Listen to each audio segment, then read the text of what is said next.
350 থেকে 400 বাড়ি আছে, তারা এই পানির জন্য রাস্তাঘাট অফিসে যাইতে পারে না। অফিসে যাইতে হলে প্যান্ট কিনতে যায়, লুঙ্গি কিনতে যায়, প্যান্ট খোলাইয়া তারপর আবার যাইতে হয়। স্কুলের ছাত্ররা যাইতে পারে না, বহুত সমস্যা আছে।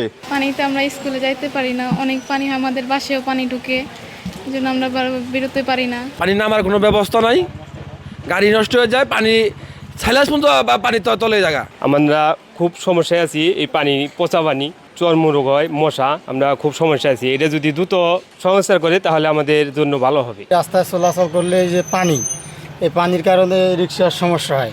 আমার মোটরে পানি ডুবে ঠেলা নেওয়া লাগে, মানুষ চলাচল করতে পারতেছে না। এখন আমাদেরও রুজি রোজগার কিন্তু কমে গেছে।